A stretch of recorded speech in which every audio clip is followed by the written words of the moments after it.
I'm Fitz, and I'm on the staff at the Center for Christian Study, and it's my joy to welcome you to the struggle for justice and the recovery of moral knowledge.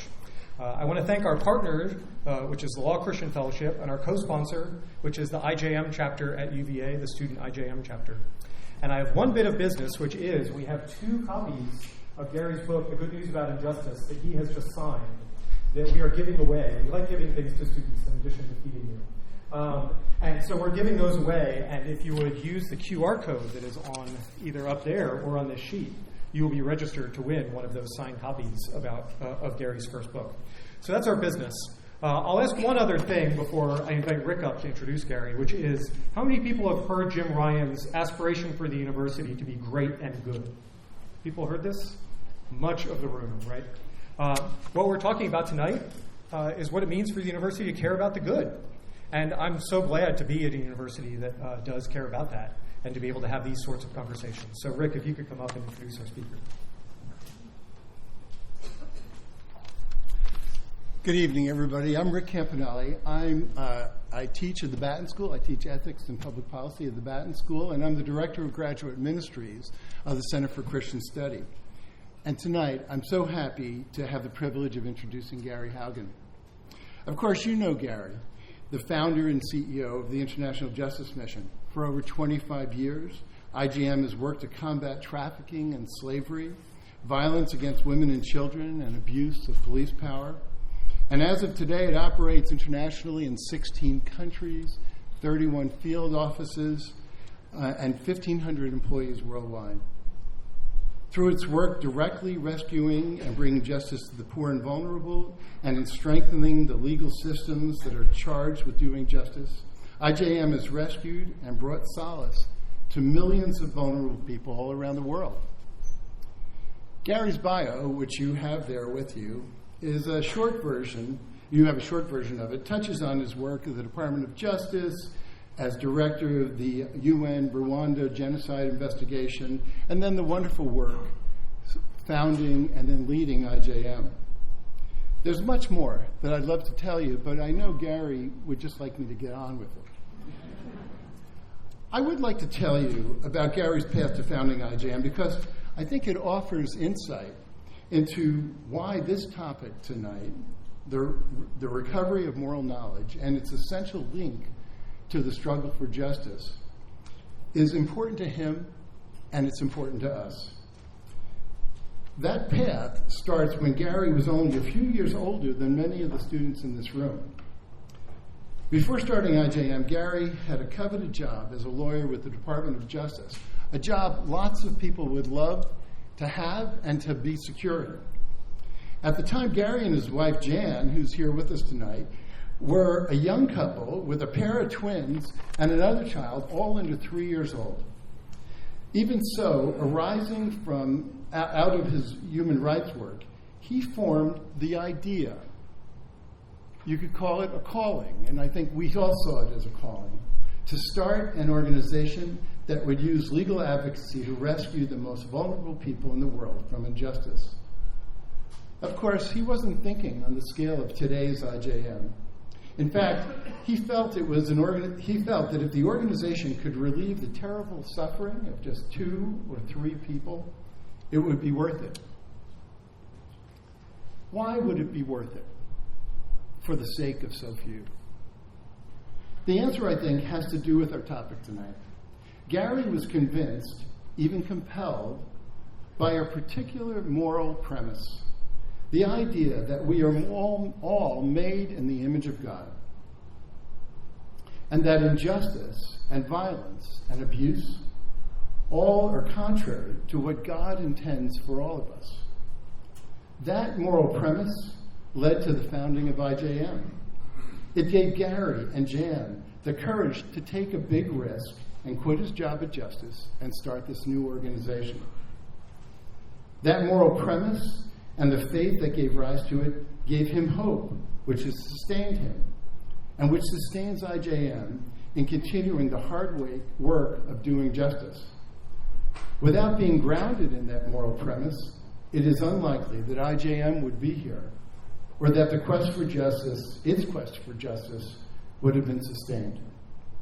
So Gary, We are so grateful that you're here with us to help us think about this essential link between the struggle for justice and the recovery of moral knowledge. Please welcome Gary Haugen. Thank you.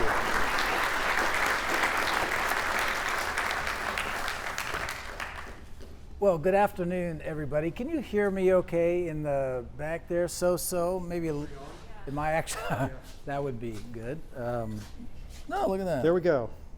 Is that a little better? Funny how that works. Well, good afternoon. It is marvelous to be here with you. Thank you for giving up the most beautiful afternoon Virginia has seen in 6 months to be trapped in this windowless room with me. That's really lovely. Also, if you feel yourself a little sleepy, as one might in the afternoon, feel very free to just fall asleep. I will keep talking. I'm a former trial lawyer who, in federal court in Mississippi once, we did a 3-day trial before a judge who had a bad back and who had to lay behind the bench. So we talked for 3 days to apparently no one at all. I require no verbal or otherwise apparent cues from you that you care or are listening. I won't be offended, apparently, and so I'll just keep going. So enjoy your nap if you need it, but thank you for at least coming and appearing attentive. Thanks, Rick, for the kind introduction, wherever you went to. Yes. So this evening, I would like to share some reflections and questions from my experience with the struggle for justice in our world, specifically the struggle for human rights and the struggle against violence. As Rick mentioned, the past 27 years, I've been serving with International Justice Mission. Many of you are friends, and I appreciate that. IJM supports local teams around the world in a struggle to protect people in poverty from violence. In nearly 30 different offices around the world, these local teams of lawyers, investigators, social workers, and advocates seek to protect the most poor and the most vulnerable from slavery, gender violence, sexual violence, and police abuse. By doing direct casework with partners over the last 25 years, these teams have brought rescue to 460,000 individual people who were enslaved, imprisoned, beaten, raped, or robbed. These teams have secured convictions of thousands of brutal abusers in their communities. They've catalyzed one of the largest networks of survivors of violence in the world. The Global Survivor Network now empowers thousands of survivor leaders to lead change in their communities. In the last decade, these local IJM teams have carried out justice system strengthening projects, and they've reduced slavery and violence in these projects by between 50 and 85% for millions of the poorest who are living in these communities. Currently, there are about 2 billion people in our world who live in very harsh poverty. And the UN tells us that, quote, most live outside the protection of law and under conditions of lawless chaos and violence. So IJM has identified 55 of these jurisdictions around the world where 500 million of that 2 billion live, and where justice system strengthening projects could reduce slavery and violence by between 50 and 85% within a decade.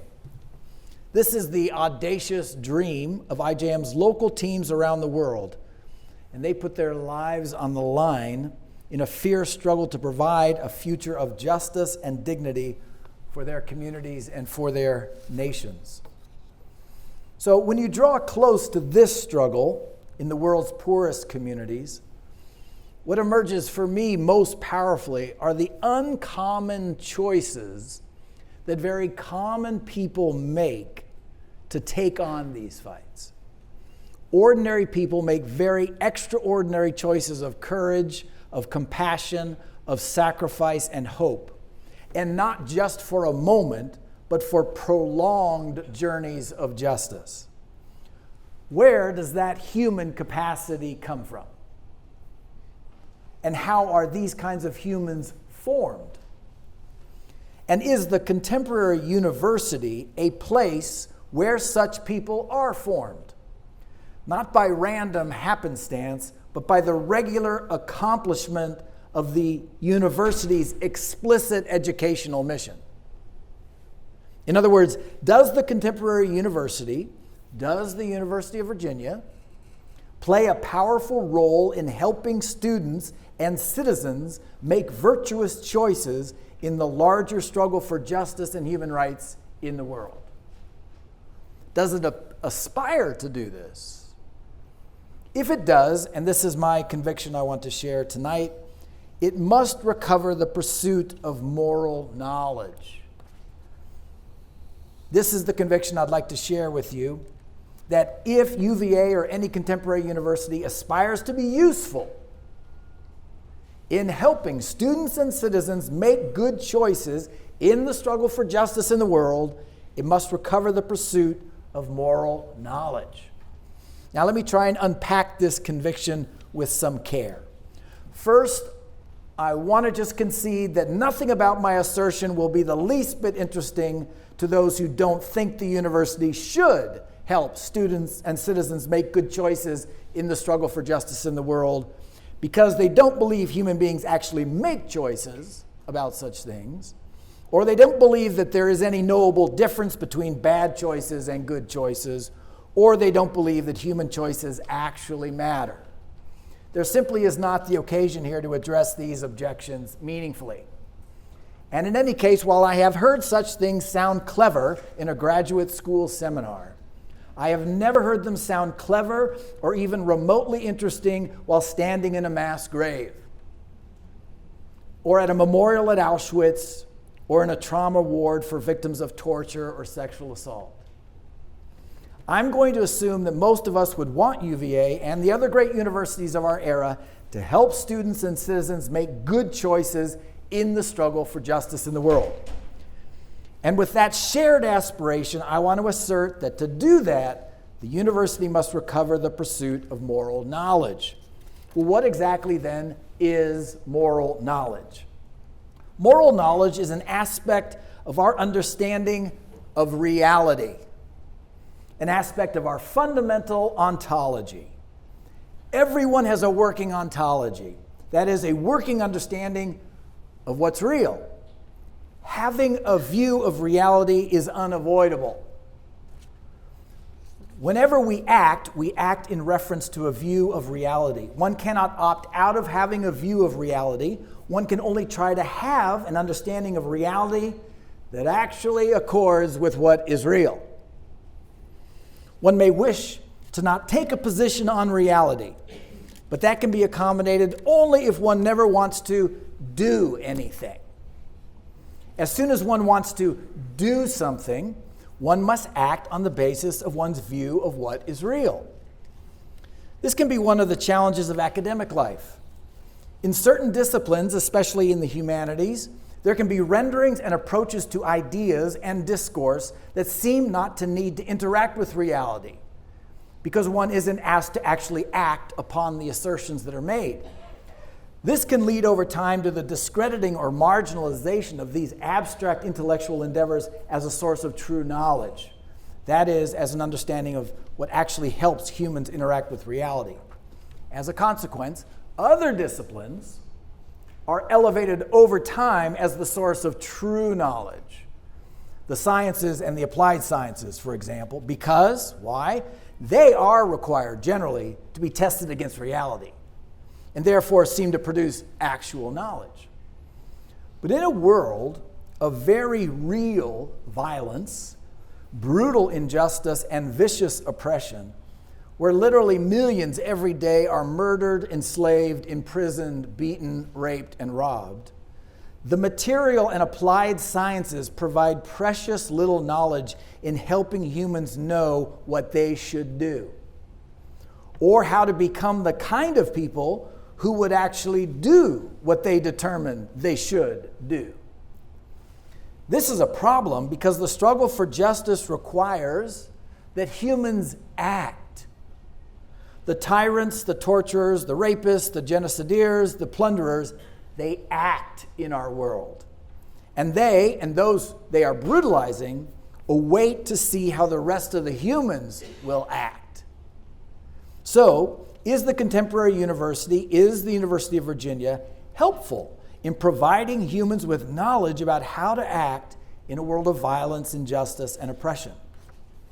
Now, not all the endeavors of the liberal arts and humanities need to help humans know how to act, but it seems some centers of the university surely should. So this takes us back to the pursuit of moral knowledge. Again, whenever we act in reference to a view of reality. And knowledge is an understanding of something as it actually is, an understanding that comports with reality.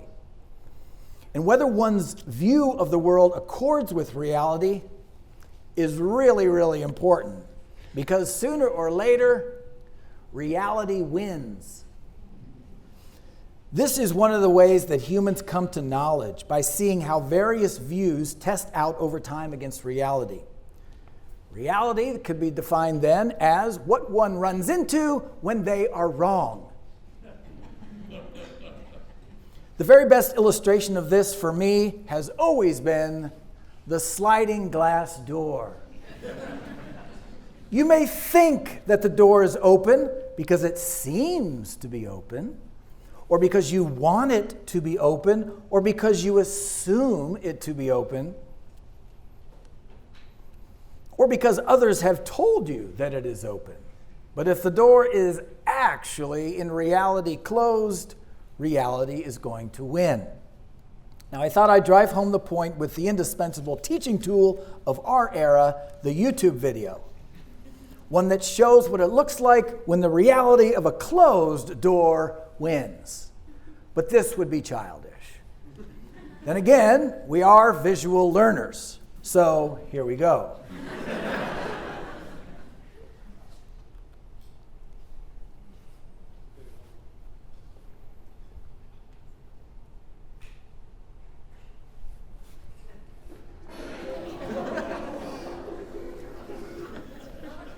Vivid, don't you think? We'll return to it in slow motion shortly, so don't pressure yourself with having to get it all right now. All of us at all times are working with a view of reality, and mistakes about reality lead to brutal encounters with it, because sooner or later reality wins.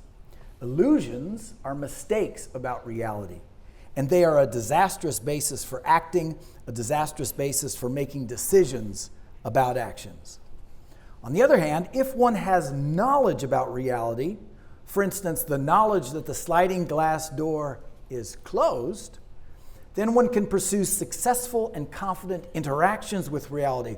One can slow down and actually slide the glass door open. The problem is, most human beings, most of the time, don't even recognize that they have a view of reality. For example, until his face actually meets the glass, the man who runs into the glass door is utterly unconscious of the fact that he is carrying around in his head any view of the glass door at all. But that view, the unexamined view in his head, is ultimately what drives him into the glass. Likewise, how human beings engage life, act, and make choices is inevitably based upon a set of views of reality, many of which, if not most, are largely unexamined. A critical aspect of our understanding of reality, and therefore of our capacity to make decisions, flows from what we might call moral knowledge. Dallas Willard has helpfully explained that moral knowledge can be broken down into 4 ancient questions. First, what is real? In other words, what in life can actually be depended upon? What is the reality of life that will hold up when you act in accordance with it?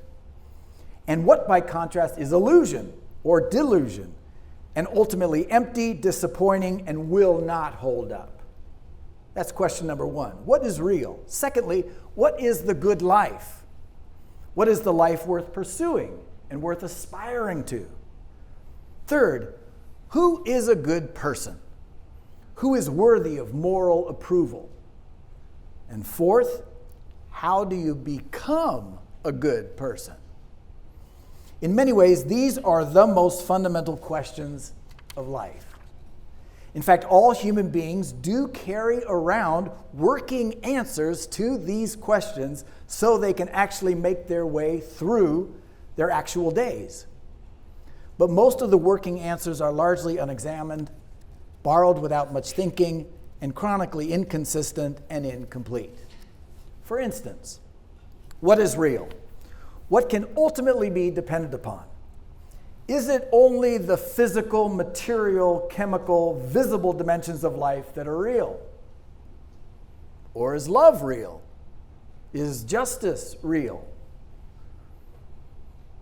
Are there hard realities of the moral universe that we can have knowledge of to navigate the realm of human choices? The way there seem to be hard realities of the material universe that we can have knowledge of to successfully navigate the material realm. Or secondly, what is the good life? On any given day, what is the life that we aspire to? Is it the sensual enjoyment of the present moment, the acclaim of society, the social regard of leading enterprise at scale? Or is it love and service? Or is the good life safety and certainty? Or is the good life heroic adrenaline? Is the good life achievement, or is it beauty? What is the vision of a good life that we aspire to? And then thirdly, who is a good person? This is a tough question because the answer to it is chronically in conflict with the conceptions of the good life. Because most of us will experience that being what we've defined as a good person can feel in critical moments as an obstacle to obtaining what we've come to think as the good life. So if I'm a good person, I may not get the good life. To borrow from David Brooks, this is the conflict we can encounter between what we desire as on a resume and what we desire in a eulogy. So fourth, how does one become a good person? Even if we have authoritative answers to the previous question, like what is a good person, are there clear, confident answers for how one becomes a good person? To not have a way to seek and find confident answers to these questions is a great and profound problem. Which points to the heart of the conviction I'm seeking to share about the contemporary university. Namely, that for the contemporary university to help students and citizens make good choices in the struggle for justice in the world, the search for moral knowledge that might provide answers to these four questions must be recovered. And it must be recovered by the contemporary university because such a search has been effectively abandoned. Why do I say it seems to be abandoned?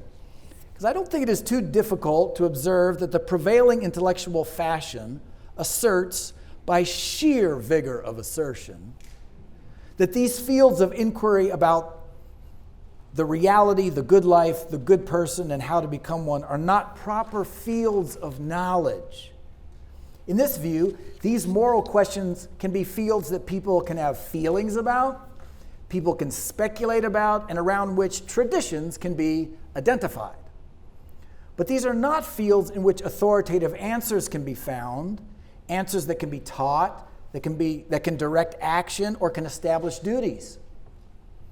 Or in another view, discourses, this is a different view of this, discourses about such questions are simply veiled contests of competing power. In this view, there are no substantive moral realities to be pursued and discovered, only manipulative language to be deconstructed and discarded so the true contest of power can be engaged.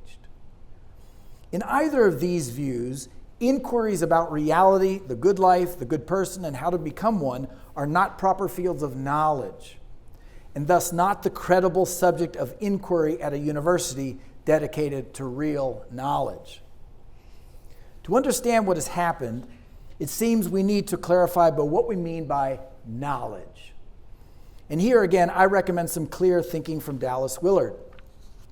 Willard is known to many of us, or some of us, because of his popular works on spiritual formation. But Willard chaired the philosophy department at the University of Southern California and did his scholarly work on technical epistemology, especially in his larger sort of grand opus, Logic and the Objectivity of Knowledge. It'll take a long time for the academic realm, I think, to appreciate the magnificence of what Willard was able to master and set forth in this field. But when we talk about knowledge, let me set forth some definitions from Willard's work that I think are really helpful. To have knowledge, to know something, is to represent something, to speak of it, to deal with it, to interact with it as it actually is, on the basis of evidence appropriate to the subject matter. So in the example of the sliding glass door, to really know the condition of the door is to represent it, to think about it, to speak of it, to treat it as it actually is, that is, closed. And to do so on the basis of evidence appropriate to knowing a sliding glass door. How do you know a sliding glass door? Generally by being close enough to apply the physical sensation of touch to determine whether it's open or closed. In this sense, you have knowledge, you have knowledge that the sliding glass door is closed. This is different than having a belief about the door.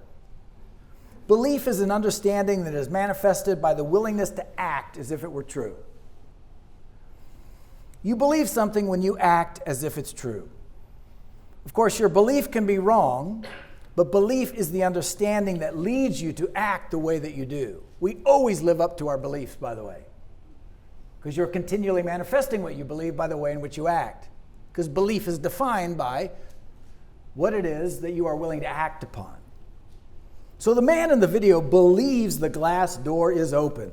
He does not have knowledge of the glass door. He's not thinking of it as it actually is on the basis of evidence appropriate for knowing a glass door. And he demonstrates why we commonly say that it's best to hold beliefs on the basis of knowledge. Two other ways we can hold reality are commitment and profession. Two other ways we can hold reality, an understanding of reality, is a commitment and a profession. These are different than knowledge or belief. Commitment is a willingness to act even when I don't have knowledge or belief, but I feel I must act. And to do so without knowing what is true or even believing something is true, it's just something I'm committed to act upon. Do humans really do this? Sure, if you think about it. This will be the case if you're walking in the forest and you know you're lost and you come to a fork in the road and you have to make a decision on one path or the other. You don't know which is the right path. You don't even believe that one is right because you don't have a basis for that, but you've got to choose, and so you make a commitment and go. Or, in the instance of the glass door, I may try and run out the glass door, not because I know it's open or because I believe it's actually open, but because there's a fire, and I just have to hope it's open, and I must commit to acting as if it's open. This is a commitment. A final way to hold an understanding of reality is profession. That is to profess or declare your understanding of reality. This, of course, can have no connection to reality at all. I can profess anything I like, and people do, without knowledge of it, without belief of it, that is to say, I don't actually act as if it's true, without commitment to it, or without commitment to it. I can just simply profess things. I say things. I make all these tedious distinctions to clarify the prevailing intellectual fashion of contemporary universities when it comes to moral matters. That is, questions about what is real, what is the good life, who is the good person, and how to become a good person. The prevailing intellectual culture may tolerate personal professions, personal commitments, or personal beliefs about morality, but it will not generally allow the university to treat these questions as matters of knowledge. Questions that can yield answers that are true on the basis of evidence appropriate to the subject matter. The only fields that are said to be able to yield answers generally that are true are fields about which we can have actual knowledge are the sciences, math, and the fields with a specialized method of what is called research. Of course, there is no field of science, math, or research that actually is qualified to make such a judgment. But it is a determination held with aggressive certainty in the absence of a rigorous justification. But why, you are asking, surely, does any of this matter? Well, if our 4 questions of moral understanding are not fields of knowledge, then one cannot seek or assert authoritative answers as being in accord with reality. One can't teach answers are true. One can't direct actions in accordance with those answers, and one can't suggest policy flowing from such answers.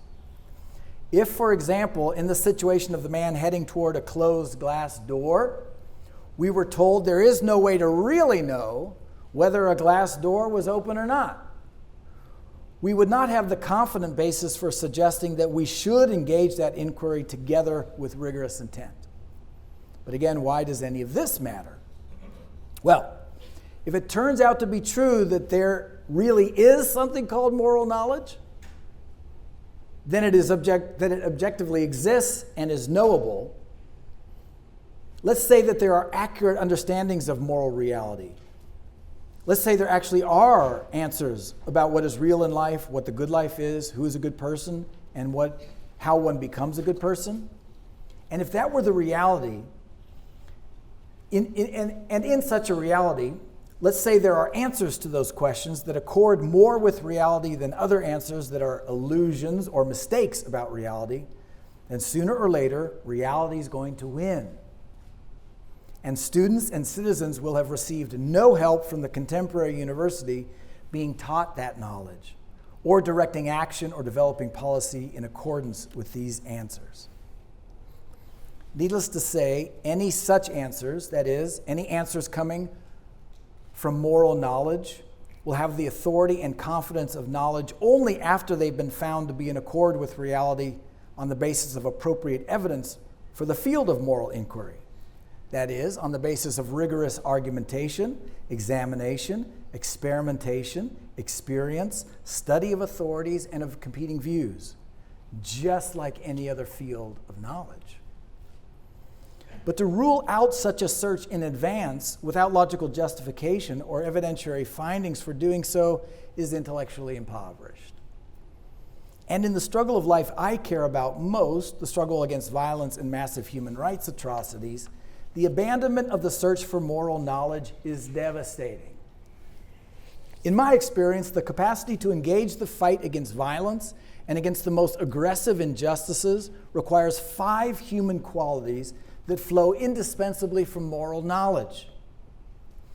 It requires a confident knowledge of what is real about our world, about human beings, about power, about evil, about the present, about the future, about you, and about me.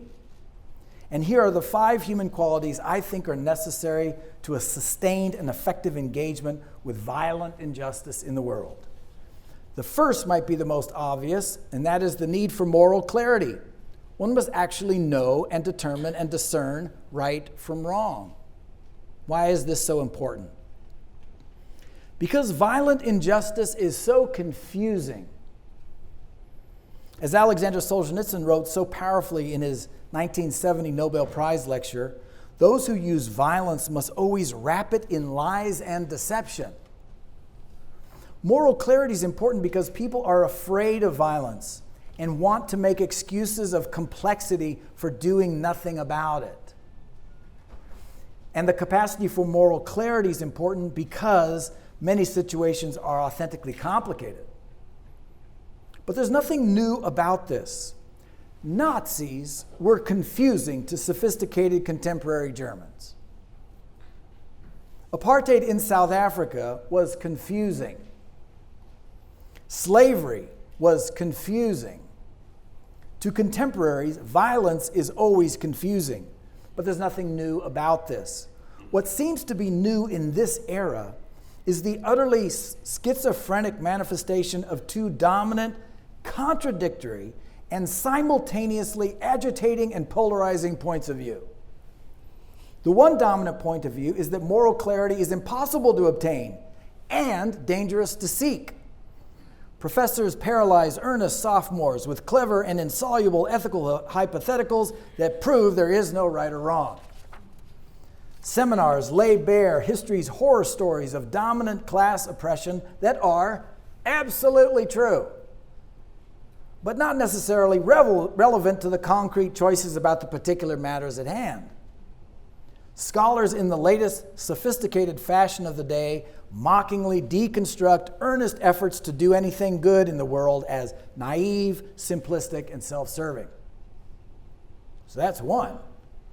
The other dominant and strangely contradictory posture of the university culture seems manifested in the aggressive assertion of raw moral power.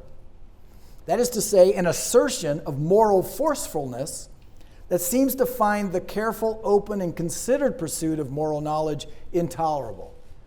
Intolerable because such a pursuit is simply too dangerously weak, too fragile, and vulnerable to manipulation. Or intolerable because a reasoned, earnest, and open inquiry is a distracting subterfuge of oppressive forces. Either way, I sense an intellectual culture in which students are either utterly paralyzed with cynicism and the fear of getting it wrong because there is no knowable right, or students are mobilized with passions of raw moral power and outrage that do not have the substantive foundations in careful and considered moral knowledge that the long and costly struggle for justice actually requires. There is moral knowledge about right and wrong, and I believe it is part of the university's job to help train its students and citizens in the careful and considered pursuit of it. There is moral knowledge about right and wrong.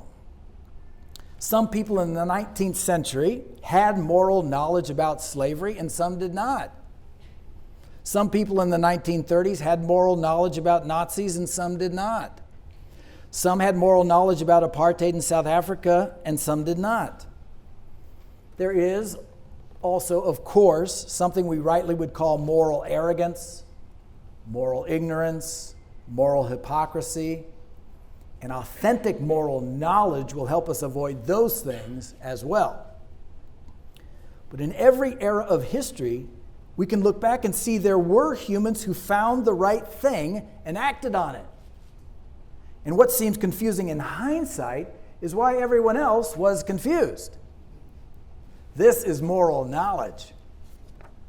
The second quality that is required, I think, for engaging the struggle for justice is extravagant compassion.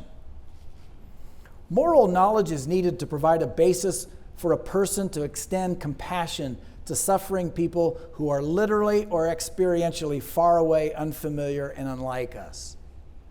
Compassion, of course, comes from the Latin words cum passio, to suffer with. And why should I suffer with those who are far away, unfamiliar, and unlike me? Why should I choose to engage in the suffering of others rather than click away from it?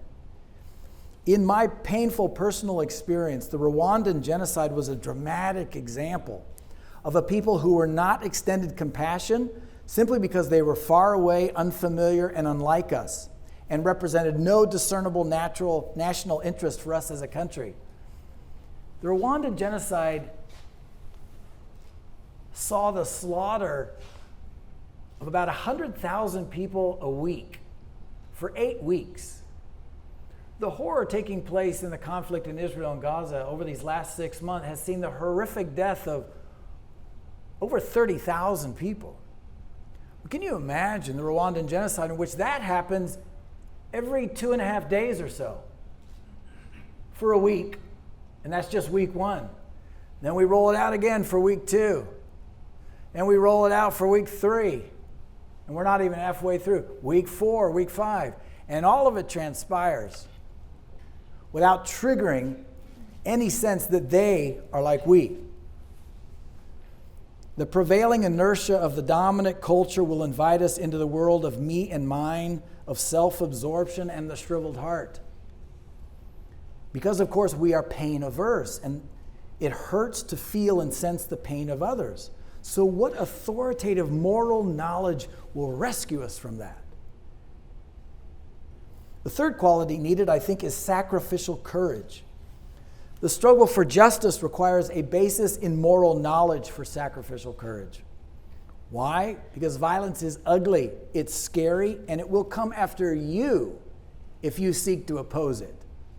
It exacts a price. Violence is committed 24/7 to what it is doing. The struggle for justice requires a confrontation with violence and evil, and this is scary, and people don't get braver as they get older. This is the great sadness I've come to understand. For those who as students are waiting to get braver when they get older, turns out the grown-ups just get a little more scared. It makes sense in a certain way because we acquire more things to lose.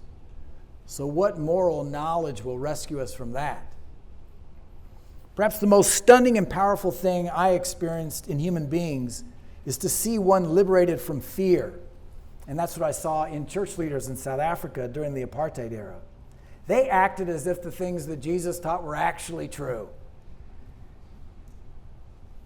Or the choice of Dietrich Bonhoeffer, who went back to Nazi Germany in 1939. Or the choice that Ninoy Aquino made in 1983 to go back to the Philippines.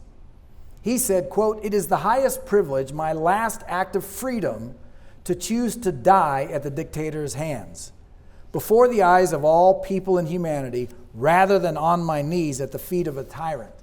And indeed, he took a bullet in the back of the head and lay in a blood pool in the airport. Or even, we might even think of, I hope you think of, Alexei Navalny, who just returned to Russia. He chose to go back to Russia after the Putin regime had tried to assassinate him more than once. And he chose to go back. What is the moral knowledge that led him to do that? The transcript has emerged from one of his hearings before a Russian court when he returned. He's talking about having to give a closing statement. He says, "I don't know what more to talk about, Your Honor. If you want, I'll talk to you about God and salvation.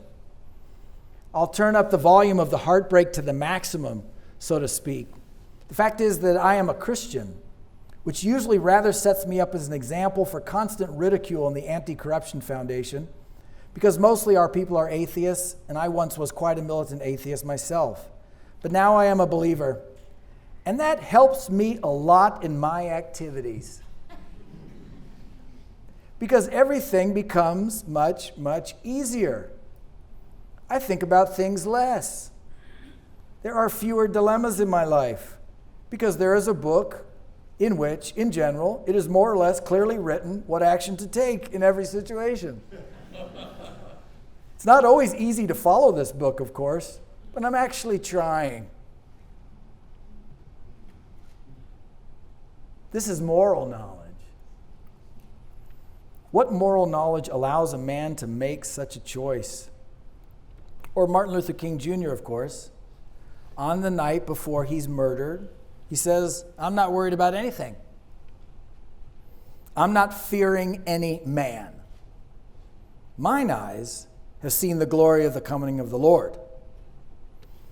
Moral knowledge empowers a choice. I could tell you story after story about my IJM colleagues who step into places of incredible brutality and violence and place their lives on the line. Some of you may know that we work against problems of police abuse of power in Kenya. There was a taxi driver who had been abused by a police officer who had shot him. That police officer and his little gang were extorting money from the people in the community. But that taxi driver, very humble man, who had been shot in the arm, he wanted to actually try to pursue accountability against that police officer and his crew. And so our IJM office there and our lawyer, Willie Kamani, took on that case. And they were prosecuting those police officers in that case, along with the government authorities. And while Willie and Josephat, the taxi driver, and Joseph, our driver, were departing, they were actually abducted by those police officers, driven out to an abandoned place, tortured and murdered, and their bodies thrown into the river. What I also can tell you is that the Kenyan team was clearly then faced with the realization that, oh, we're now at war against a rogue police force that's willing to just come and kill us. But not one of them left that work. They all just signed up again with their lives. Joyfully, wonderfully, they actually, after 6 years of struggle, secured the arrest and conviction of the 5 police officers who had committed that murder. And even though they'd worked for 20 years and never seen a single conviction of the police for murder or manslaughter, in the 6th year, the year in which that conviction was realized, more than 40 police officers in Kenya were convicted of murder or manslaughter in a single year. Where would you find the moral knowledge to stay in that fight? The fourth quality is one of tenacious hope in the face of defeat. This is indispensable in the struggle for justice, because in the struggle for justice, we see defeats, probably more than victories. Violent men know that the do-gooders consistently show up late and quit early. It's also harder as one gets older. Again, the young will ask, what's wrong with the grown-ups? Well, all too often the grown-ups have seen too much defeat and loss and hurt, and it's understandable that they are losing hope. The pernicious part is that the adults sometimes learn to become clever quitters. They scoff from the sidelines and say to those who are young, it's only the naive and the overeager who've not yet learned that things never change. And they feel better if they can convince others to become clever quitters, because deep down, hope shames them. But moral knowledge, to say nothing of basic historical knowledge, teaches that things do change. Jesus taught an utterly novel metaphysics in the first century when he taught that hope was a virtue. Stoics and first century philosophers said hope was for the weak and naive. Jesus taught it was a powerful discipline of the mind and of the heart and of faith that he said would shatter the gates of hell. The last quality one needs is refreshing joy. Deep joy, drawn from interactions of sublime goodness, beauty, and love, is the oxygen that empowers human beings to do hard things. So the other quality needed to engage in the struggle for justice is the capacity to go and find beauty and refreshing joy and art and laughter and friendship and love. Moral knowledge teaches us that these are the good things that restore us for the pursuit of justice in a fallen world, to pursue a long obedience in the same direction.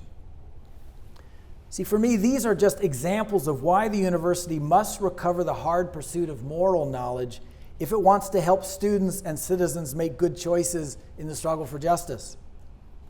Might the University of Virginia and the great universities of our era regularly nurture and release into the world students and citizens who live out lives of humble, calm, moral clarity, extravagant compassion, sacrificial courage, tenacious hope, and refreshing joy.